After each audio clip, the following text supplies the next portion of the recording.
This session is about using a classroom library, as in being successful with the use of a collection of books, physical or digital, that your students have access to. Many of you have something like this already, do something like this already. This session may give even those among you some new ideas or some things to think about. And if some of you have been wanting or wondering, well, how can I kind of get this going? Then this should give you some great pro tips. So let me go ahead and share this screen. Here we are. Are we seeing a slide with some books that are sort of non-branded, covered in construction paper, something like that, using a class library and this wonderful Moses Digital Summer Workshop logo? Yes?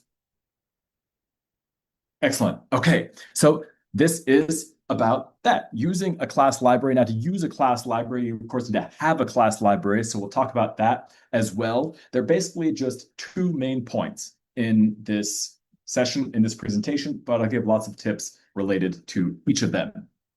So first, just really quick, an excursus or a lead-in. Why is a class library important? Now, this may kind of go without saying for you. You may figure, of course, you want to have books around. Reading in another language is important. Reading helps for developing literacy and all that. All that is absolutely true.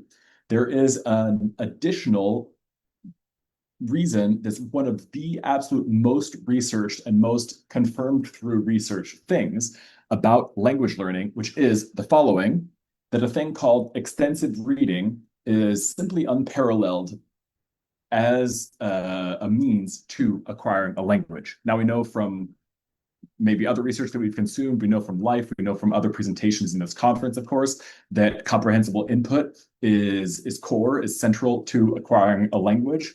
Reading is one of the ways, and one of the most efficient ways, of getting that comprehensible input. And so that's part of why extensive reading is so powerful. Now, really quickly, extensive reading in this context is kind of a technical term. It's not complicated or anything, but it's a technical term that refers to reading something that's simple enough that you can read it in large quantities, like pages and pages at a time.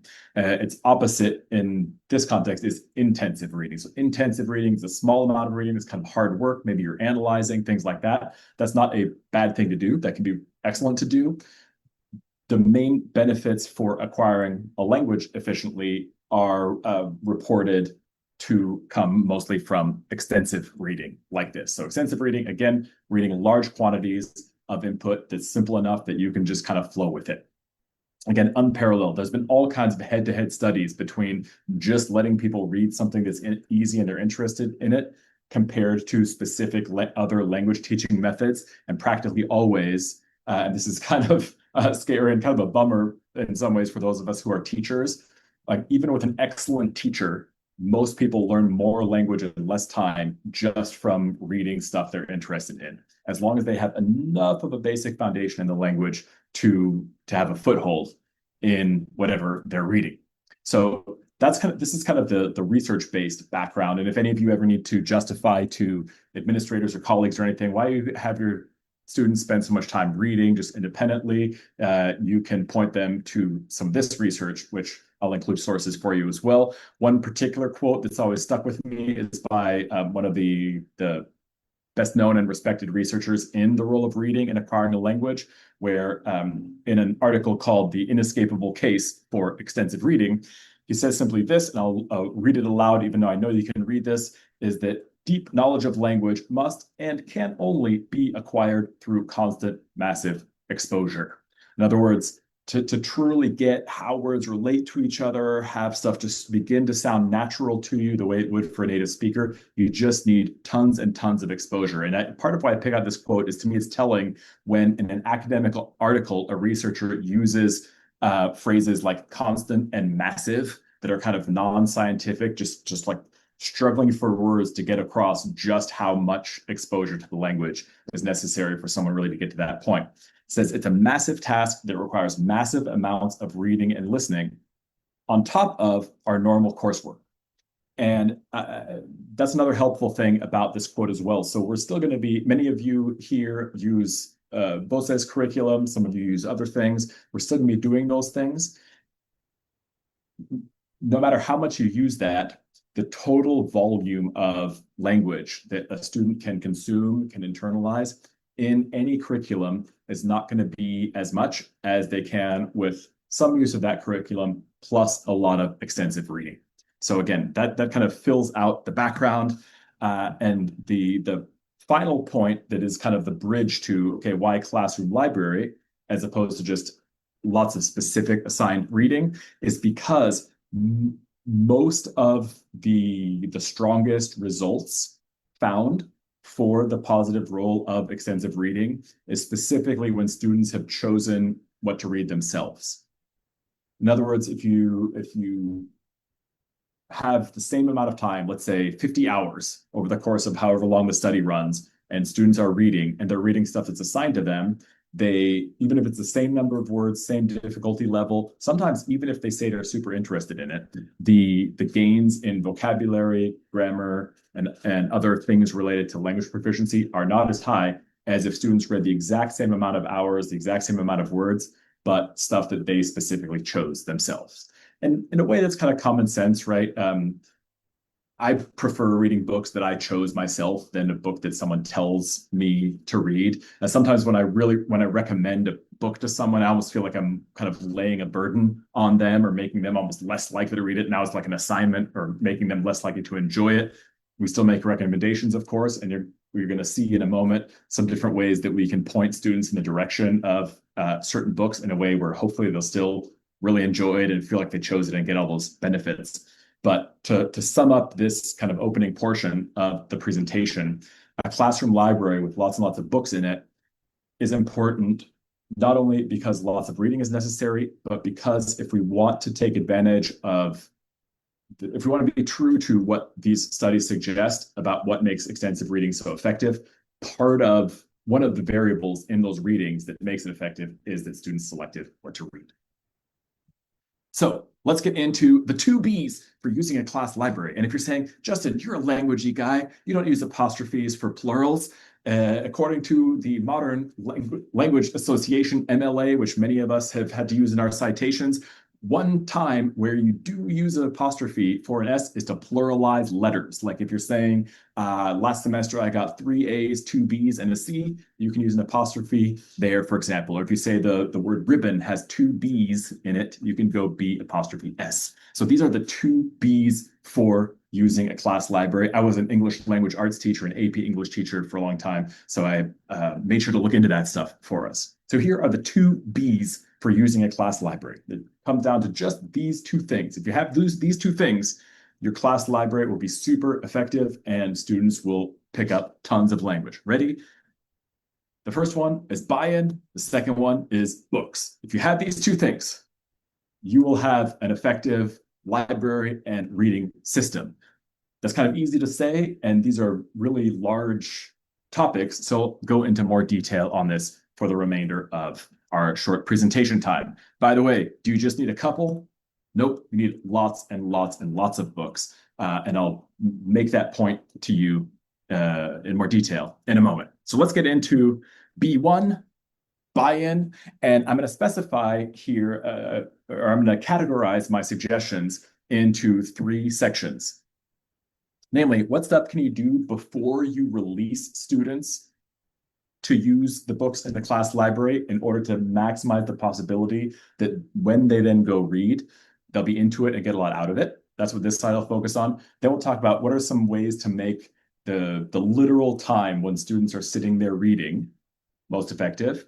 And last but not least, what, if anything, can you do after a student or a group of students has finished a portion of reading for them to kind of consolidate that or even increase maybe some of those benefits. These are just, because again, this is a short presentation, these are kind of some bullet points that I won't dwell on a ton, but there are some excellent blog posts and other resources that expand on some of these things that I can share the links to. So the first point I call revel in stories, revel in other stories. What I mean is I wouldn't release students unless they've already been with you for a while or they come from a strong culture of reading in their previous classes. Don't try to, and don't expect them to be up for independent reading a bunch for like 20 minutes on day one. Spend a couple weeks at the beginning of the year, regardless of the level, doing something with stories with students. That could be you're creating class stories together with students, if you're familiar with the technique called story asking. That could be you're reading some of the early short stories that the BOSES curriculum is full of. That could be you're reading some stories that you know, short stories that you know students have in the past really enjoyed. It could even be if you have a novel that like one of these language learner novellas that you know past classes have just really loved. They've eaten up that novel, and it wasn't hard or anything like that. Read that novel as a class first. Anything you can do and to talk up stories and how enjoyable they are when you read a story. Help students notice the really fun and interesting things about that story. Ask them questions like to make predictions and things like that. Anything that gets students to really enjoy, lock into, connect with stories. Do that first. Some students, we're lucky, some students come in, they love reading their young adult fantasy novels or whatever it may be. That's great. They already have that. But many students, maybe most nowadays, don't. And so we want to help students kind of catch the bug of enjoying stories. We want students to feel like if they're about to read a story, they're going to be getting something good. Physically surround students with books as much as possible. Posters of book covers, or you can get a lot of like movie style posters that are actually for a book, though, that kind of play up something about the book or maybe have a cool tagline. Actual bookshelves with books. There are lots of different ways that you can, even in a smallish classroom, that you can organize books on the wall in really shallow shelves or on stands or on windowsills or things like that. So have books kind of around. And as much as possible, have cool covers, cool book covers facing out. In other words, not just the spines, but the covers. My partner, Ashley, who's an English language arts teacher and an ESL teacher, she uses, in addition to having all those things that I just said, she uses the marker tray on much of her front whiteboard to have popular books with the cover facing out to kind of entice students. So just have books around. It's all part of making it kind of a matter of course that we're going to be in stories and doing stuff with stories. There are lots of different, I won't go into a ton of detail into each of these things, but if you look up any of these phrases, book pitch, book tasting, or book teaser, you will find information. These are all ways to kind of whet students' appetite. So a book pitch might be you make a slide with the book cover and some of the best illustrations from the book, maybe a quote or a tagline or a really juicy way of phrasing whatever the main conflict is, all on one slide. You put it up there with students, you discuss the cover and maybe make some predictions. Hey, what do you think this book is going to be like based on the cover and a quote? And then that's that. So maybe during those first few weeks, while you're doing the other things I said, each day you spend 2 or 3 minutes doing that kind of a little book pitch. This could fit in the category of book teaser as well. The book teaser might be a bit more. Maybe you're even reading the first page for students. Maybe students are acting it out. But the idea here is this is a book that's somewhere in the class library. It exists if students want to read it once you launch your class library reading program. But right now, you're just giving them that teaser. And then each day over the course of those couple weeks, you do that with another book. It doesn't take long to take a picture of a book, throw that picture on a slide, put a quote, because then you can put it up there and you can discuss it just the way you might discuss a picture from a curriculum or a picture from your travels or anything like that. The idea is that by the time several weeks in, you launch your official, whether it's daily or weekly reading program using the class library, the students already have in mind, oh, that book that Profe was telling me about that had the monsters in a post-apocalyptic Spain or whatever it might be. I really want to read, as soon as we get released, I really want to go read that book.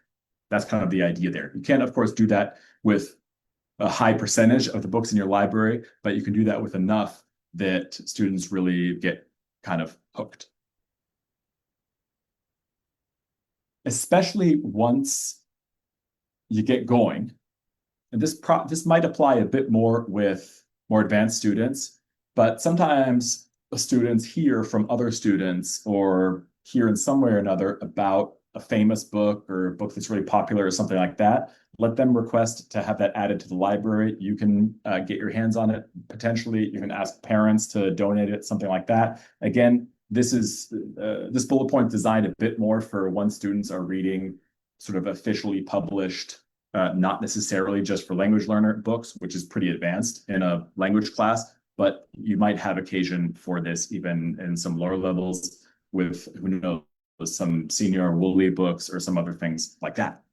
And last but not least, for this particular slide, I really recommend that you sort of physically model in front of students reading a novel.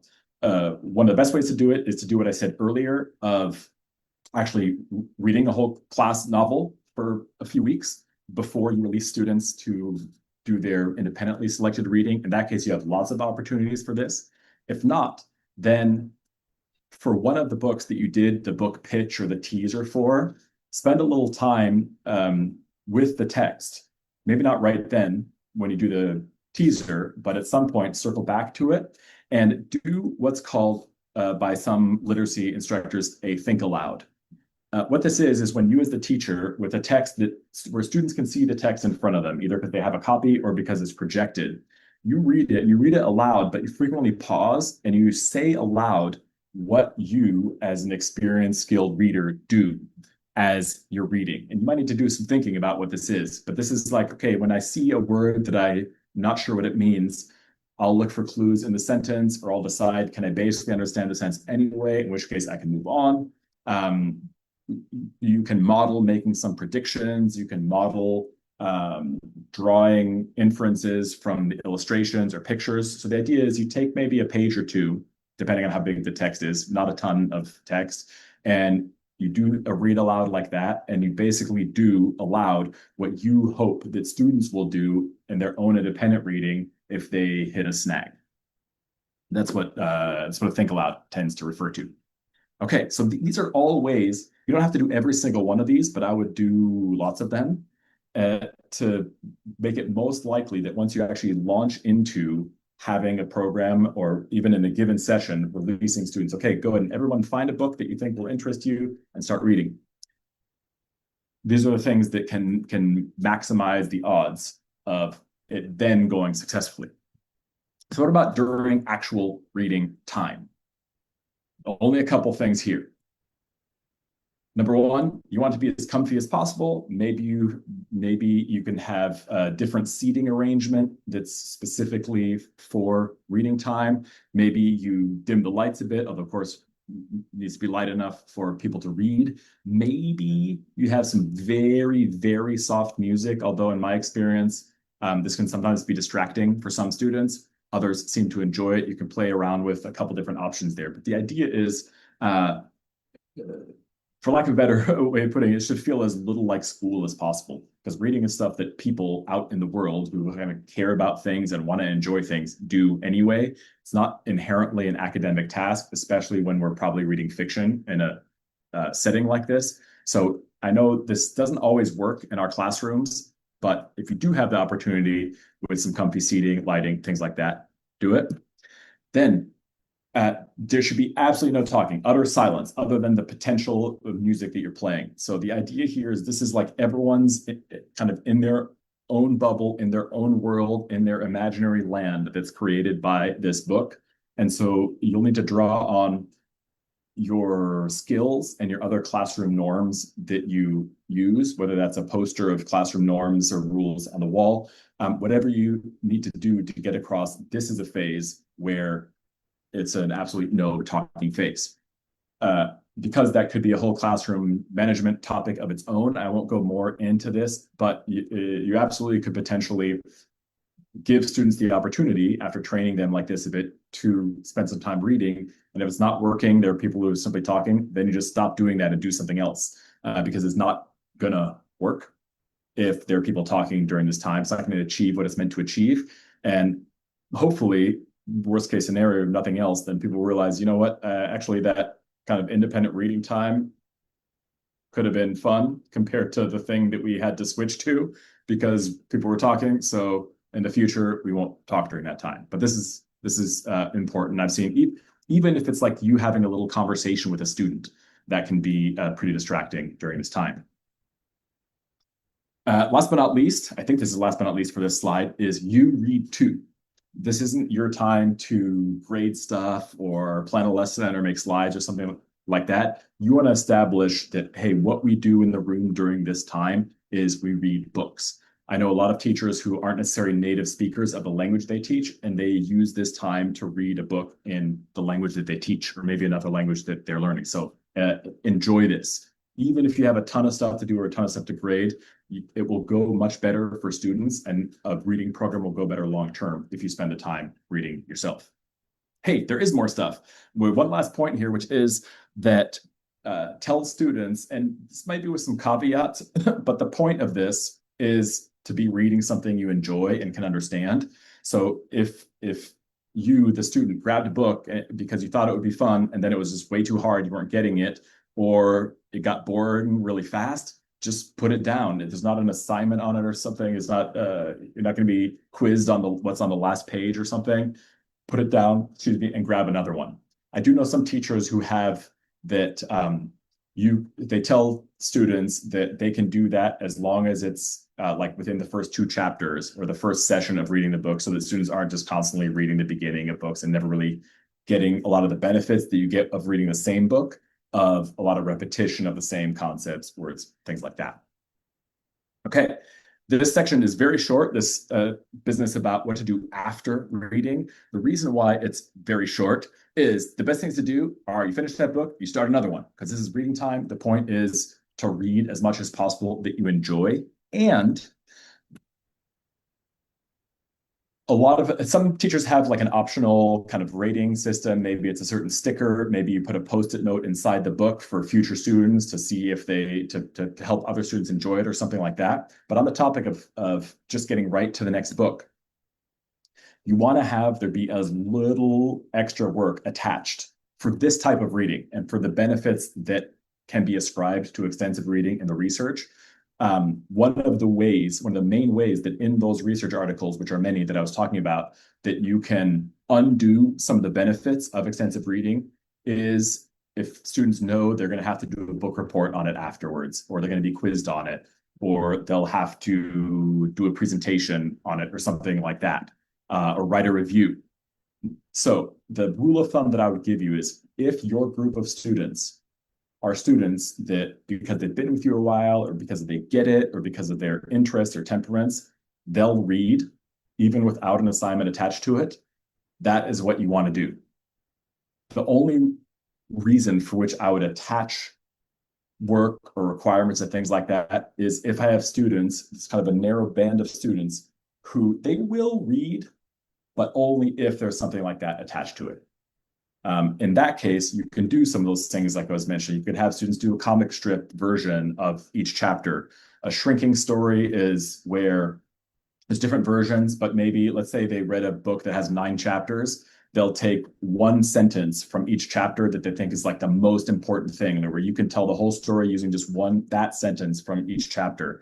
That's what a shrinking story is. You can have all different types of book written or presented book reports. You have students make a poster that's like an ad for the book, have them make up comprehension questions. I know students who will teachers who do a very quick oral interview with students about whatever books they read and say, okay, that's great, love it. You can go and grab your next book. Again, all these things are possible, and you can find lots of ideas on this, and you can probably come up with some of your own.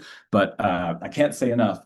If your group of students will read anyway without these things during those special, 10 minutes every Friday, some people 10 minutes every day and 40 minutes on Friday, you can build up to that, because again, you can almost never go wrong. As long as people are actually reading, you can almost never go wrong with that reading time. And if your students are willing and interested to do that, attach as little as possible else to it. Now, all of that was B1 because that's the harder part. B2 is simply, the hub has more ideas for stuff that you can have students do with stories if you want. B2, this is going to be like 1 or 2 minutes because there's not a lot to it. Hey, is it fine just to have a couple books in your classroom library long term? No, you want a ton. And I didn't explain this before, but the reason why you want a ton is the idea is that if you pick any student in that class, they can turn to your classroom library and they're guaranteed at their level to find a bunch of stuff in different genres on different topics. And they're guaranteed that as soon as they finish a book that's in a genre they like, on a topic they like, at a level that works for them, they can go and they can grab another one. Same genre, same topic, same level, different story. That's the goal. Now, that costs money. And so I recommend that if you're going to build up a physical library, you collect stuff over time, get donated from previous teachers, from the library. You can get grants. If you get any department money, one of your absolute best uses of that money is build up your classroom library. Find out online what kind of books for the language you teach teachers of that language have been using with their students and found to be really effective.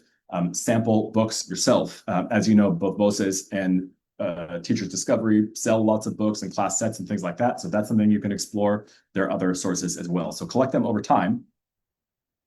And I mentioned this before, but as far as physically arranging it, do display books in an attractive way.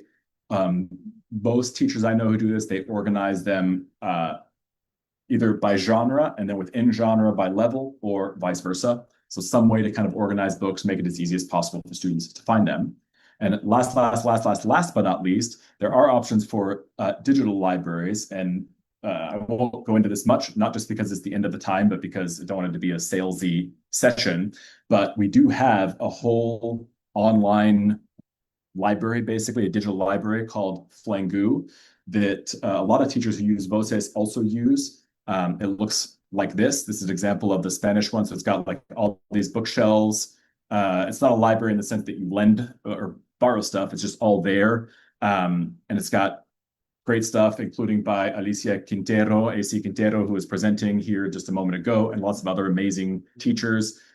There are comprehension quizzes and vocab help and stuff like that built in. So that's an example of something you can consider. It's ultimately cheaper than buying a bunch of books. But again, I don't want this to be all sales pitch. You just want to make sure you know that that's a route you can go. And a lot of people have both, right? It's that much more stuff that you can do. Also makes it easier for students to read at home if you want.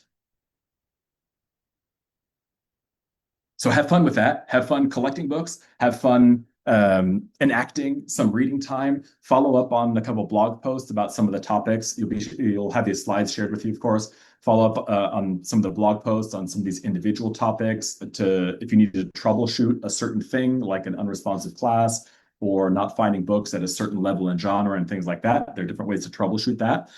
And I was told by Aaron Almirante, our fearless leader, that I mentioned that Flangu kind of digital library.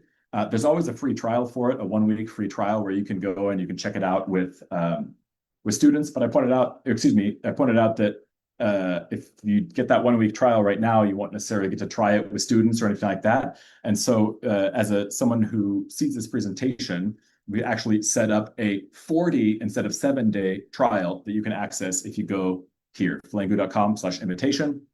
And then this code is like a promo code that's automatically built in. That's 40 days starting today, so until September 8th. So if you start this, in 20 days, it'll still be until September 8th.